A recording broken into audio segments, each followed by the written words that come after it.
వెంకటరెడ్డి గారు ముగించే లోపు ఈ ఇంకొక ప్రత్యామ్నాయం అంటే అది ప్రత్యామ్నాయం అంటారా? లేకపోతే ఎలా చూస్తారా మీరు గానీ, ఇప్పుడు మీ అసంతృప్తి గనక ఉంటే నాయకుల్లో, వాళ్ళు ఇటు నుంచి గానీ, అటు నుంచి గానీ వెళ్ళి ఆ గూటికి చేరే అవకాశాలు కనిపిస్తున్నాయా? దాన్ని మీరేమన్నా పరిగణనకు తీసుకుంటున్నారా?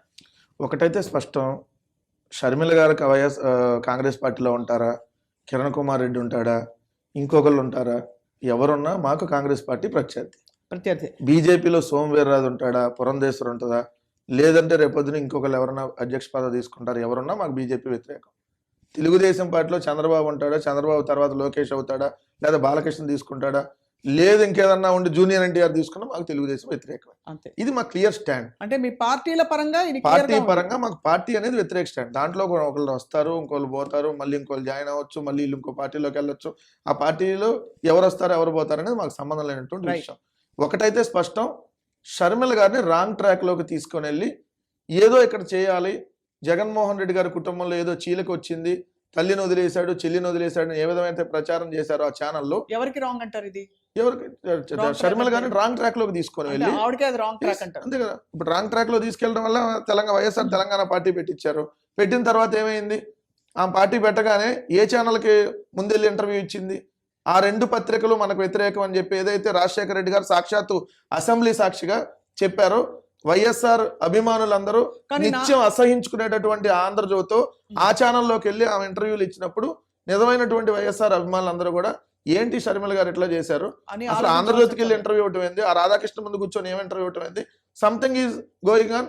సో ఖచ్చితంగా ఒక రాంగ్ డైరెక్షన్ లో తీసుకుని వెళ్తున్నారని చెప్పి 3 సంవత్సరాల క్రితం అప్పుడైతే పార్టీ పెట్టిందో ఆ పార్టీ పెట్టినప్పుడు ఒక క్లియర్ ఇండికేషన్ ఉంది. తర్వాత మీరు అబ్జర్వ్ చేశారు లేదో, ఆ పార్టీ పెట్టిన ఒక ఏడాదిలోనే ఆంధ్రాకు కూడా రాబోతుందని చెప్పి ఇదే ఎల్లో మీడియా ముందు ప్రచారం చేసింది. ఎలా తెలిసింది ఎల్లో మీడియాకి ఆంధ్ర రాబోతుందని? అది ఆంధ్ర ఏం వస్తుంది, వైఎస్ఆర్ తెలంగాణ పార్టీకి అయితే ఆంధ్ర రాదుగా, అది తెలంగాణలో పెట్టినటువంటి పార్టీ. సో ఆంధ్ర వస్తుందని చెప్పి ప్రచారం చేశారు ఆంధ్ర వస్తుందని ప్రచారం చేశారు. అంటే ఏంటి? ఎవరో తెరనక నడిపించారు. ఆ నడిపించిన దాంట్లో భాగంగా ఒక విపరీతమైన పబ్లిసిటీ ఇస్తూ ఏదైతే జగన్మోహన్ రెడ్డి గారి మీద నిరంతరం వ్యతిరేకంగా కథనాలు ప్రచారం చేస్తుంది ఏ మీడియా? అదే ఎల్లో మీడియా. మొన్న ఎవరి ఫ్లైట్ లో వచ్చింది? సీఎం రమేష్ ఫ్లైట్ లో. వెళ్ళి ఇప్పుడు బీటెక్ రవి ఫోటో దిగి ఆల్ ది బెస్ట్ శుభాకాంక్షలు చెప్పటమైంది. ప్రత్యర్థి పార్టీ వాళ్ళు ఎవడన్నా ఆల్ ది బెస్ట్, మీరు పార్టీ పెడితే ఆల్ ది బెస్ట్ చెబుతారని నాకు అర్థం కాల. మరి దీని వెనక ఎవరున్నట్టు? జగన్మోహన్ రెడ్డి గారికి ఏదో అయిపోతుందని ప్రచారం చేస్తే నేను ఒక్కటైతే క్లోజ్ చేసామని చెబుతాను. నాకు బాగా గుర్తు, 2011లో జగన్మోహన్ రెడ్డి గారు పార్టీ పెట్టే ముందు బండు రాజీనామా చేయగానే ఇదే మీడియా అంతా అరే జగన్మోహన్ రెడ్డి ఏంది రాజీనామా చేశాడు, సోనియా గాంధీ ఎదుర్కొన్నటువంటి చిన్న విషయం, జగన్మోహన్ రెడ్డి పని ఖతం అన్నారు. తర్వాత జగన్మోహన్ రెడ్డి గారు జైలుకి వెళ్ళగానే జైలుకి వెళ్ళడానికి పని ఖతం, మొత్తం అయిపోయింది వైఎస్ఆర్ కాంగ్రెస్ పార్టీ అన్నారు. తర్వాత 2014 ఎన్నికలప్పుడు చాలా రోజులు జైల్లో ఉంటే అమ్మో ఇన్ని నెలలు జైల్లో ఉన్నాడు, ఇంకా బయటకు రాడు, ఈ పార్టీ ఖతం అన్నారు. 2014 ఎన్నికలకు ముందు ఏదైతే బీజేపీ అమ్మో నరేంద్ర మోడీ ప్రధాని అవుతున్నాడు, పవన్ కళ్యాణ్ చంద్రబాబు వీళ్ళందరూ అధికారంలోకి వచ్చేస్తున్నారు కానీ జగన్మోహన్ రెడ్డి గారి పార్టీ ఖతం అన్నారు. సరే మేము అపోజిషన్లోకి వచ్చాం 67 సీట్లు. ఈ అపోజిషన్లో వచ్చిన వైఎస్ఆర్ కాంగ్రెస్ పార్టీ బలమైన అపోజిషన్గా వచ్చింది. సో దీన్ని బలహీనపరిచి పార్టీని ఎలా అయినా నాశనం చేయాలని ప్రయత్నించారు. దాంట్లో 5గురిని ఒకసారి 4గురిని ఒకసారి ఇట్లా దఫదఫాలుగా 23 మందిని తీసుకొని ఎమ్మెల్యేలు అందరూ వెళ్ళిపోతుంటే జగన్మోహన్ రెడ్డి గారి దగ్గర నుంచి ఎమ్మెల్యేలు అందరూ వెళ్ళిపోతున్నారు, రేపో మాపో ఇది మొత్తం అయిపోయింది ఈ పార్టీ పని అని చెప్పారు. ఇదంతా అంటే అప్పటి నుంచే జరుగుతున్న విష ప్రచారంలో ఈ ట్రాక్ లో చూడండి అది ఎంత దూరం అంటే, ఇది అయిపోగానే జగన్మోహన్ రెడ్డి గారి దగ్గర 23 మంది వెళ్ళిపోగానే ఇక అయిపోయింది అన్నారా? పాదయాత్ర జగన్మోహన్ రెడ్డి గారు చేస్తుంటే ఒక 1000 కిలోమీటర్ల దాకా అసలు పబ్లిసిటీ ఇవ్వాల. ఇదే షోకాల్డ్ మీడియా 1000 కిలోమీటర్ల దాకా పబ్లిసిటీ ఇవ్వాల. తర్వాత టీఆర్పీ రేటింగ్ల కోసం, ఎందుకంటే పబ్లిక్ లో విపరీతమైన వచ్చింది కాబట్టి. తర్వాత 2019 ఎన్నికల్లో మేము ఇంత మెజార్టీతో గెలిచినా కూడా జగన్మోహన్ రెడ్డి గారి పని అయిపోయిందని రాస్తున్నారు. ఏది? రేపు జైలుకి, ఎల్లుండి జైలుకి వెళ్తే ముఖ్యమంత్రి ఎవరు? ఆ ఉత్తరాంధ్ర మంత్రి దగ్గర 20 మంది ఎమ్మెల్యేలు, రాయలసీమ మంత్రి దగ్గర 15, ఆ ఎంపీ దగ్గర 10 మంది, మొత్తం అదే రాష్ట్రపతి పాలన పెట్టేస్తున్నారు. ఆర్టికల్ 360. అసలు ఈ ప్రభుత్వం కూలిపోతుంది. అరే కూలిపోయింది అన్నారు. 4 నెలలు ఎన్నికలు వస్తున్నాయి బాబు అంటే ఇంకా కూడా కూలిపోతుంది అంటారు. ఇప్పుడు ఎవరు?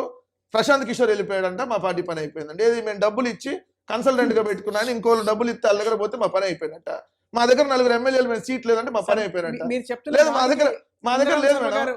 ఇప్పుడు మా దగ్గర పనిచేసిన కార్యకర్త నిజంగా సిన్సియర్ కార్యకర్త లోకల్ ఏదో ఆ నాయకులతో ఇబ్బంది వచ్చి ఆయన ఏదో మారిపోయాడు అనుకో, మా పని అయిపోయిందంట. ఇప్పుడు కేసీఆర్ నాన్నగారు వెళ్ళిపోయారు, టీడీపీ నేతలందరికీ బస్ టికెట్లు బంద్. ఆయన మామూలుగానే బస్ టికెట్లు కాదు మేడం, మామూలుగానే తెలుగుదేశంలో టికెట్ తీసుకోవడానికి ఎవరు లేకే కదా. మా దగ్గర వెళ్ళిపోయిన కోటరెడ్డి వాళ్ళ క్యాండిడేట్. మా దగ్గర నువ్వు వద్దమ్మా అని దండం పెట్టి ఉండవలసి ఇదే ఎంపీగా పోటీ చేయబోతున్నాను చేస్తున్నారు వాళ్ళు. మా దగ్గర వద్దు మీకు సీట్ లేదని ఆనం వాళ్ళ దగ్గర క్యాండిడేట్. మా దగ్గర లేదు మీకన్నా ఎవరైతే మేకపాటి వాళ్ళందరూ వాళ్ళకి అభ్యర్థులు. అంటే ఏంది, 45 సంవత్సరాల రాజకీయ జీవితంలో 175 సీట్లకి క్యాండిడేట్లు లేక జనసేనలకు 10 లేదంటే బీజేపీ వాళ్ళకు ఒక 5, ఇంకా వస్తే కాంగ్రెస్ వాళ్ళకు 2, 3, ఇంకా కమ్యూనిస్ట్ వాళ్ళకు 2, 3, ఇంకా వైఎస్ఆర్సీపీ నుంచి 20 మంది వస్తే 20 మందికి ఇస్తాం, 30 మందికి వస్తే 30 మందికి ఇస్తాం, అవసరమైతే కొడుక్కి ఇస్తాం, తండ్రికి ఇస్తాం అని ఆఫర్ చేస్తున్నారంటే ఏంది ఇంకా మీ పార్టీ నాకు అర్థం కాదు. మీరు మళ్ళీ మా మీద విమర్శలు చేయటం ఏంది? ఒకటైతే చెప్తా, మీరు జగన్మోహన్ రెడ్డి గారి పని ఎంత అయిపోయిందని రాస్తా ఉండండి, మా బలం అంత పెరుగుతా ఉంటది. మాకు ప్రత్యర్థులుగా ఒక్కరుంటే నాకు కిక్ ఉండదు.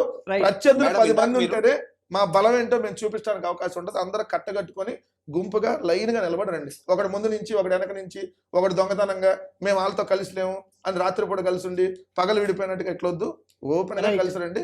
ఇక్కడ మాత్రం మేము ఒక్కడగానే నిలబడతాడు, ఆయన పేరే జగన్మోహన్ రెడ్డి.